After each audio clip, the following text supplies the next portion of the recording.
Jadi Yunus kabur karena tidak mau disuruh untuk pergi ke tempat orang-orang kafir. Nanti mereka selamat. Harusnya orang kafir kan dibunuh saja, ditumpas, dihancurkan saja. Nah, saya mau mengajak saudara-saudari semuanya untuk membaca Alkitab dan kita mau menemukan jawaban atas tema ini dari Alkitab. Kalau kita membuka Alkitab di dalam kitab Yunus pada pasal yang keempat ayat yang pertama, ada ayat yang bunyinya seperti ini. Tetapi hal itu sangat mengesalkan hati Yunus, lalu marahlah ia. Jadi ada satu tokoh Alkitab yang marah, dan marahnya itu nggak main-main loh. Di sini dikatakan Yunus sebenarnya marah kepada Tuhan, meskipun kalau kita hanya membaca satu ayat ini tidak langsung kelihatan. Ini masih ayat yang sama, tapi saya mau mohon supaya saudara-saudari melihat bagian yang saya cetak warna kuning, yaitu kata hal itu. Apa yang dimaksud dengan hal itu? Kita kilas balik dulu. Tadi yang saya bukakan pada pasal yang keempat atau pada bab yang keempat. Sekarang kita kilas balik pada Yunus bagian yang pertama, yaitu Yunus bab 1 ayat 1 dan seterusnya. Mari lihat bagian-bagian yang saya cetak warna kuning. Pada ayat pertama, Yunus diperkenalkan namanya, itu seorang nabi, yaitu Nabi Yunus. Kemudian ayat yang kedua dikatakan bahwa Yunus disuruh oleh Tuhan karena yang berfirmankan Tuhan. Lihat ayat 1. Kemana? Ke kota Niniwe. Nanti akan dijelaskan seperti apa kota Niniwe itu. Kenapa Yunus sebagai seorang nabi disuruh ke kota Niniwe? Karena kota Niniwe melakukan kejahatan. Jadi dikatakan berserulah terhadap mereka, berarti orang-orang Niniwe, karena kejahatannya telah sampai kepadaku. Maksudnya orang-orang Niniwe itu sudah melakukan kejahatan yang sampai terdengar oleh Tuhan. Ini bahasa Alkitab. Tuhan tahu, memang semuanya tahu. Tetapi maksudnya kalau ada ungkapan seperti ini berarti kejahatannya sudah begitu besar. Lanjut, sekarang ayat yang ketiga. Tarsis itu di mana sih? Tarsis bahasa zaman dulu. Bahasa zaman sekarangnya itu Spain atau Spanyol. Jadi Yunus malah berencana untuk pergi ke Spanyol. Yuk kita lihat sekarang petanya. Yunus itu tidak mau disuruh ke Niniwe. Sebenarnya kenapa sih nggak mau disuruh ke Niniwe? Begini ceritanya. Untuk pandangan orang Israel kuno, Yunus kan orang Israel kuno ya. Untuk orang Yahudi, bangsa lain itu nggak usah diselamatkan. Karena keselamatan hanya untuk orang Yahudi. Karena orang Yahudi yang mewarisi keselamatan yang dibuat dalam perjanjian oleh Abraham, Ishak, nyambung ke Yakub, kemudian nyambung ke orang Yahudi. Orang Niniwe orang bangsa asing. Jadi Yunus kabur karena tidak mau disuruh untuk pergi ke tempat orang-orang kafir. Nanti mereka selamat. Harusnya orang kafir kan dibunuh saja, ditumpas, dihancurkan saja. Kira-kira gambarannya seperti itu. Tapi kemudian ternyata apa yang dibuat oleh Yunus itu tidak berkenan pada Tuhan. Lalu terjadilah seperti ini ayat yang keempat. Silakan dibacakan. Tidak perlu diberi keterangan, intinya badai besar datang, kapalnya kemudian terombang-ambingkan, hampir hancur. Akhirnya kalau kita baca pada ayat 12, Yunus itu bermaksud meredakan badai itu sehingga dia bilang, buang saja saya ke laut. Akhirnya memang betul dibuang. Nah, di dalam ayat yang ke-15 dikatakan mereka, orang-orang yang di kapal itu mengangkat Yunus membuang ke laut. Lalu akhirnya dikatakan laut berhenti badainya itu. Ayat 17, atas keputusan Tuhan atau atas perintah Tuhan datang ikan yang besar. Yunus ditelan, kemudian Yunus 3 hari 3 malam tinggal di sana. Lalu dikisahkan Yunus berdoa di dalam perut ikan. Nanti Anda bisa baca sendiri doa yang disampaikan Yunus kepada Tuhan pada kitab Yunus pada pasal yang kedua. Saya tidak kutip isi doanya, karena di dalam pembicaraan kita tidak terlalu relevan. Maka saya langsung nyambung kepada bab 2 ayat yang ke-10. Intinya, kemudian setelah Yunus berdoa 3 hari 3 malam dikatakan Tuhan berfirman kepada ikan itu pun memuntahkan Yunus ke darat. Saya mau berhenti dulu di sini sebenarnya untuk memberikan satu renungan singkat kepada kita berkaitan dengan ini. Kita lihat ayat yang ke-10. Lalu berfirmanlah Tuhan kepada ikan itu. Kira-kira isi firmannya apa?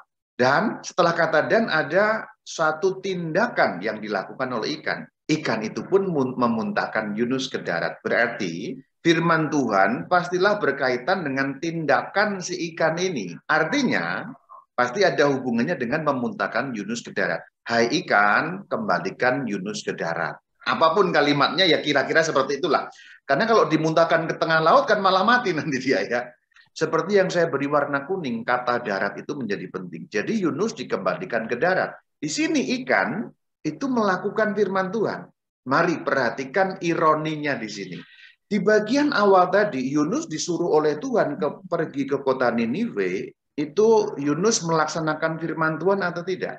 Tidak, Romo. Tidak.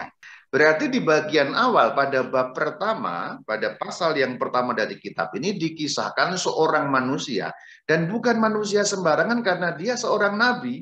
Difirmankan oleh Tuhan, diberi perintah oleh Tuhan. Si nabi ini namanya Yunus tidak taat.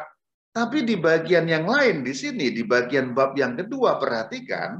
Tuhan berfirman kepada ikan, ikannya taat loh. Sesuatu yang sebenarnya membuat kita miris dan perlu bertanya-tanya. Kenapa ikan lebih taat pada firman Tuhan dibandingkan seorang manusia yang adalah seorang nabi? Asik kan? Asik kan? Jadi di sini kita juga bisa mengenakan tokoh Yunus itu kepada diri kita sendiri. Coba diganti Yunus itu kepada kita. Apalagi kalau kita ini kurang melaksanakan firman Tuhan. Kita kalah dibandingkan ikan besar yang diceritakan di dalam Yunus 2 ayat yang ke-10. Tuhan berfirman pada ikan, ikan melaksanakan firman Tuhan. Tuhan berfirman pada Yunus, Yunus tidak melaksanakan firman Tuhan. Bukankah ini ironi?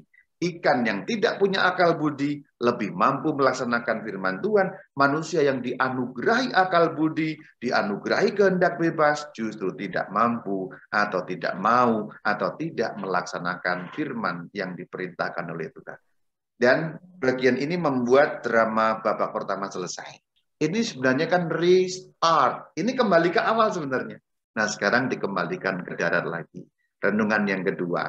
Tuhan punya cara sesungguhnya mengembalikan kita ke titik awal yang berarti titik kebaikan. Karena manusia itu diciptakan baik. Manusia diciptakan itu awal mulanya tidak ada dosa, tidak ada penderitaan. Adam dan Hawa bahagia di surga.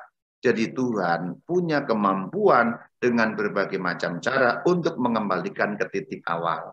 Sekarang nyambung kita ayat selanjutnya, yaitu pada ayat yang pertama dari bab ketiga. Tadi kan sudah babak pertama selesai. Ini babak kedua sekarang. Babak kedua dimulai dari bab 3 ayat pertama.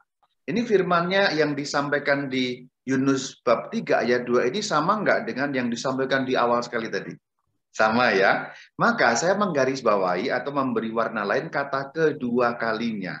Kedua kalinya berarti sebuah kesempatan ulang. Ini renungan yang ketiga. Kita bisa menarik manfaat dari kitab Yunus. Tuhan ketika kita melakukan kesalahan tidak kemudian langsung semena-mena membuat kita hancur, tapi Tuhan memberi kita kesempatan yang kedua, bahkan ketiga, keempat tanpa batas sesungguhnya. Asal kita mau memperbaiki, kemudian mau melaksanakan itu. Di sini Yunus diberi kesempatan kemudian melaksanakan. Ayo saudara-saudari, Yunus yang diberi kesempatan kedua oleh Tuhan melaksanakan, kita pun akan diberi kesempatan oleh Tuhan kalau kita salah dan kurang melakukan firman-Nya. Ayo kita laksanakan sesuai dengan firman Tuhan. Menarik sekali kisah Yunus ini. Selanjutnya, saya mau memberi garis bawah pada ayat yang keempat. Perhatikan, khotbahnya pendek sekali. 40 hari lagi maka Niniwe akan ditunggang balikan. Ini aneh sekali. Yunus itu diminta untuk mempertobatkan orang Niniwe. Tapi bahkan dia tidak menyebut kamu dosanya apa, salahnya apa. Lalu tidak juga disebut solusinya apa. Sebenarnya apa yang terjadi? Sebenarnya meskipun Yunus melakukan firman Tuhan sampai pada titik ini, tetapi sesungguhnya Yunus tidak atau belum sepenuh hati melaksanakan firman Tuhan itu. Kenapa? Kembali ke awal. Yunus orang Yahudi, seorang nabi Yahudi. Dalam pikiran orang Yahudi zaman kuno, ngapain kita bela-belain orang asing? Dalam arti orang kafir yang nggak nyembah Tuhan. Ngapain sih Tuhan? Biar aja mereka orang Niniwe ini hancur. Bahasa gampangnya maaf, sorry. Biarinlah modar-modar, biarinlah. Nggak usah peduliin mereka. Kira-kira begitu. Ini pandangan orang Yahudi kuno. Termasuk Yunus sebagai seorang nabi yang dia juga adalah seorang Yahudi.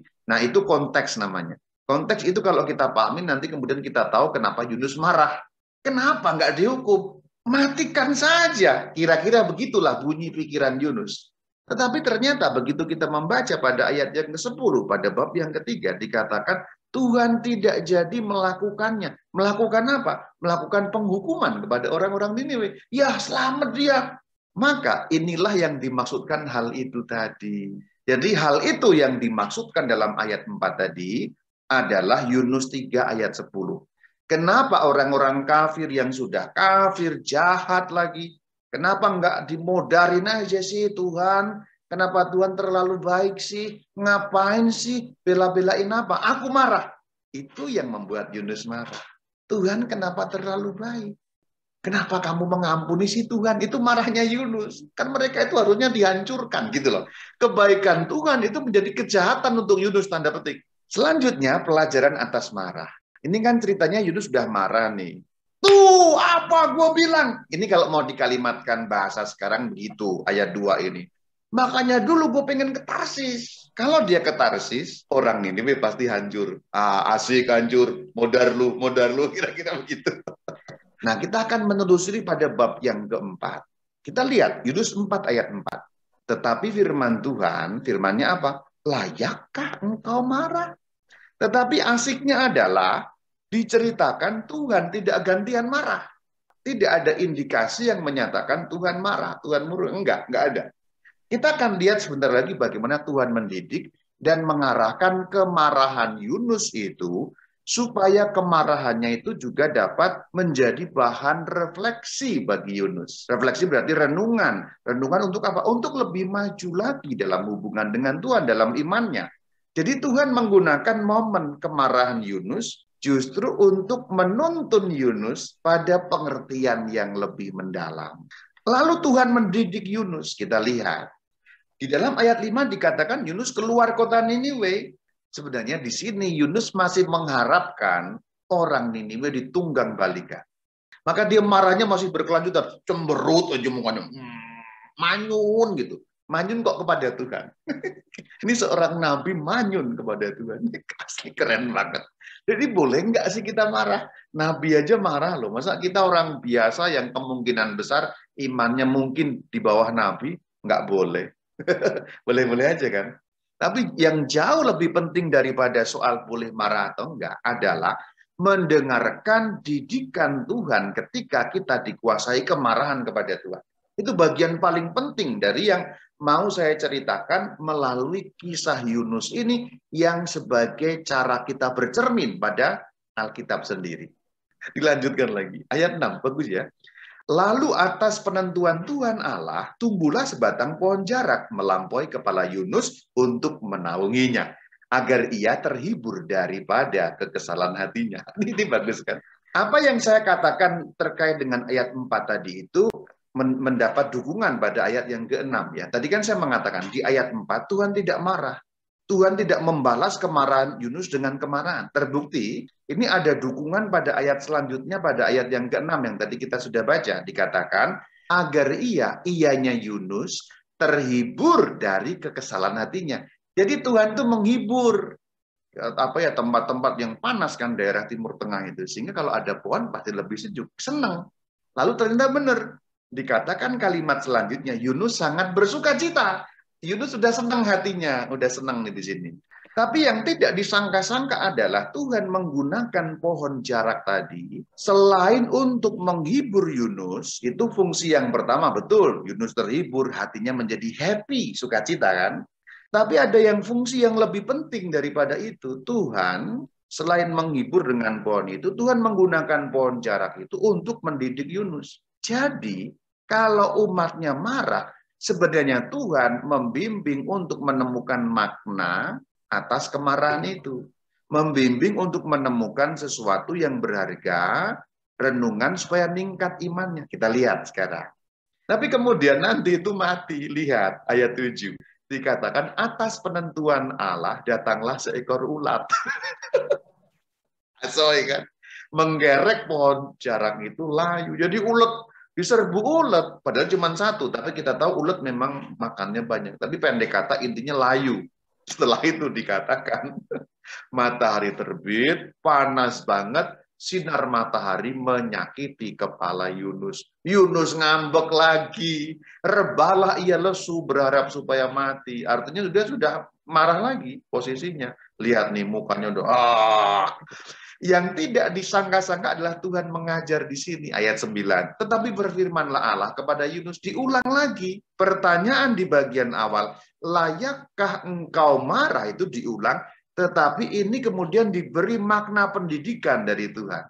Pendidikannya melalui pohon jarak tadi, maka kalimatnya nambah. Tidak hanya pertanyaan layakkah engkau marah, tetapi ada sambungannya. Layakkah engkau marah karena pohon jarak itu. Jadi sebenarnya boleh nggak sih umat itu kita marah pada Tuhan? Boleh. Dan Yunus marah memang. Tapi yang jauh lebih penting dari soal boleh apa enggak adalah Tuhan sebenarnya menuntun kita untuk menemukan makna dari peristiwa yang membuat kita marah. Seperti Tuhan menuntun Yunus menemukan makna dari peristiwa yang membuat dia marah. Ini yang mengejutkan sekali. Ayat 10. Lalu Allah berfirman, engkau sayang kepada pohon jarak itu, yang untuknya sedikit pun engkau tidak berjerih payah, dan tidak engkau tumbuhkan, yang tumbuh dalam satu malam, dan binasa dalam satu malam pula. Maka Tuhan menggunakan perbandingan itu. Engkau, maksudnya Yunus, sayang kepada pohon jarak itu. Kamu kan nggak ngapa-ngapain kepada pohon jarak itu. Kamu aja bisa sayang ke pohon jarak itu. Lalu Tuhan menggunakan perbandingan itu kepada ayat yang selanjutnya.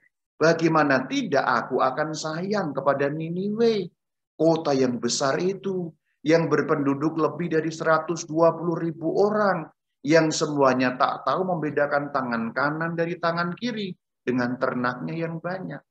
Lalu setelah disitulah ceritanya berhenti. Ini babak yang ketiga. Jadi ceritanya berhenti, tidak ada lanjutan ceritanya bagaimana tanggapan Yunus. Tetapi secara tersirat kita tahu Yunus sudah tidak marah kepada Tuhan karena dididik oleh Tuhan dan mau mendengarkan didikan pada saat ia marah kepada Tuhan itu. Jadi bolehkah marah kepada Tuhan? Boleh-boleh aja, nggak masalah. Kalau kita membaca kitab Mazmur pun banyak kok yang marah. Lihat Mazmur 13 ayat 2. Berapa lama lagi Tuhan kau lupakan aku terus-menerus. Ini kan kayak kata-kata marah. Mengalami penderitaan. Kok seakan-akan Tuhan nggak nolong ya? Kapan? Kapan nolongnya? Berapa lama lagi harus saya tunggu? Kok kamu lupa sama saya Tuhan? Gitu. Marah kan? Lihat, kalau kita baca juga Mazmur 22. Mengapa engkau meninggalkan aku? Itu lihat. Kamu tetap jauh, tidak menolong aku. Mazmur 35. Berapa lama lagi Tuhan engkau memandangi saja. Nih lihat, Mazmur 80. Jadi ada banyak cerita dalam Alkitab atau ayat-ayat dalam Alkitab, ada banyak juga yang mengindikasikan umat itu marah kepada Tuhan karena sesuatu yang buruk yang mereka alami. Tetapi yang paling penting adalah mendengarkan perkataan Tuhan. Layakkah engkau marah? Tuhan tidak marah ketika kita marah. Justru Tuhan menuntun kita untuk menemukan apa sih makna dari peristiwa yang tidak mengenakan itu. Maka saudara-saudari, sebagai penuntut, kalau suatu kali kamu mengalami sesuatu yang tidak mengenakan, dalam situasi yang tidak mengenakan atau sakit atau penderitaan atau apapun namanya, sesuatu yang buruk, sebenarnya seperti Ayub yang juga mengalami sesuatu yang buruk yang juga dididik oleh Tuhan, Tuhan tidak marah ketika kamu marah. Dan marah itu tidak apa-apa di hadapan Tuhan. Yang jauh lebih penting, dengarkan didikan Tuhan. Ini tercantum dalam kitab Ayub 5 pada ayat yang ke-17.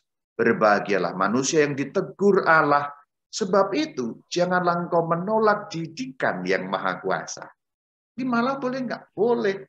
Tapi setelah marah jangan berhenti hanya marah. Jangan mutung, jangan pundung kalau bahasa Sundanya.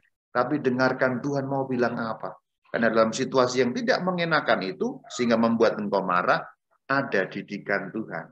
Kenyataannya bagaimana Romo didikan Tuhan? Kan Yunus bisa ngobrol langsung dengan Tuhan. Kita kan bukan nabi, ya betul. Tetapi kita pun juga dididik oleh Tuhan dengan cara macam-macam. Memang kita sekarang nggak bisa lagi ngobrol dengan Tuhan langsung, kan kita kurang suci. Kalau nabi-nabi kan lebih suci bisa ngobrol ya. Kita enggak. Tetapi Tuhan bicara mengenai suara hati, hati nurani, suara dalam batin kita, peristiwa-peristiwa yang menyadarkan kita, yang tidak mengenakan itu, yang bikin kamu marah itu, ada loh didikanku di situ. Ayo temukan makna di situ. Temukan makna baru, cara memandang yang baru, sehingga kamu tidak lagi marah. Pertanyaan Tuhan tetap sama, dengan sangat maklum, dengan senyum, dan sembari yang paling penting, mau mendidik kita, Tuhan bilang, layakkah engkau marah? Dan ketika kita sudah menemukan makna peristiwa yang membuat kita marah itu, Tuhan akan tersenyum. Oke, anakku, kamu sekarang sudah paham makna peristiwa yang bikin kamu marah kemarin. Ayo melangkah lebih maju. Kamu sudah berhasil melampaui satu batu lompatan lagi, dan iman bertambah dengan itu. Kurang lebih demikian yang dapat saya sajikan terkait dengan bolehkah kita marah pada Tuhan. Saya bercermin pada Alkitab, yaitu kitab Yunus, dan juga mengutip satu dalam kitab Ayub yang semoga juga dapat membantu satu renungan-renungan bagi kita. Karena kita pun pasti akan mengalami sesuatu yang nggak enak, yang bisa bikin kita marah kepada Tuhan. Cerita Yunus membantu kita bercermin dan melangkah satu langkah lagi untuk lebih maju dalam iman. Terima kasih. Shalom Alaikum.